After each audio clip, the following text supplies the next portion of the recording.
There are 195 countries in the world, each with their own stories and struggles in creating a more gender-balanced world. One that's not just better for women, but for everyone. And I know in the United States, where I live, we're at this really big moment where there's a lot of conversation about gender and power.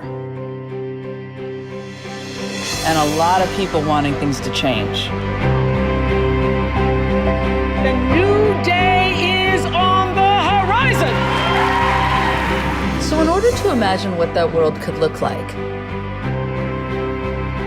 let's begin with the very minor, unheated topic of American politics.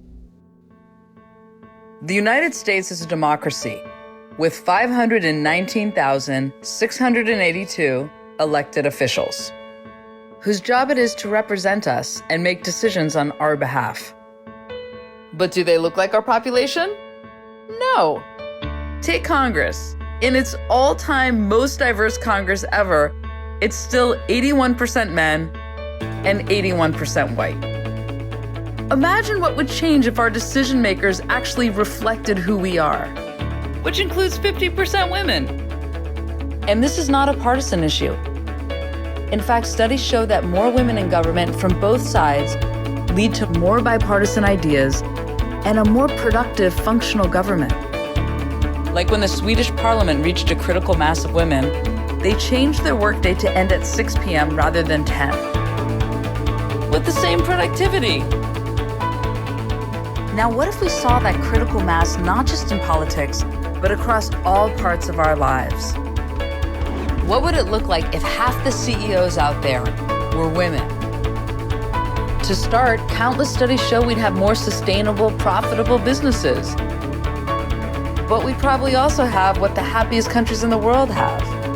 Things like pay equality and parental leave for all genders.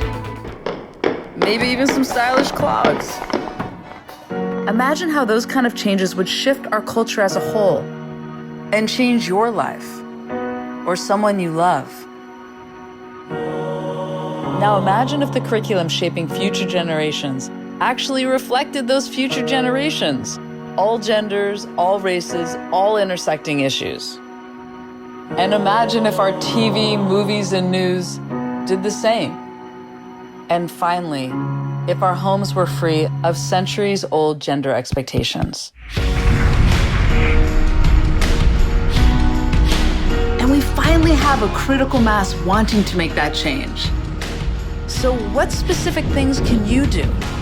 Whether you're a CEO, an employee, a student, or parent, you make hundreds of decisions every day that can either push you away from a gender-balanced world or bring you closer to it. I pledge to create a paid family leave policy. I pledge to support women-owned businesses. I pledge to respect people's preferred pronouns. I pledge to educate myself about an issue that doesn't directly impact my life. I pledge to vote in every election, big or small. I pledge to help get the Equal Rights Amendment ratified and passed. I pledge to take an unconscious bias test. I pledge to break as many stereotypes as possible. We don't have all the answers, but we do have 50 very specific things you can do to get started. And I pledge to promote women into executive teams.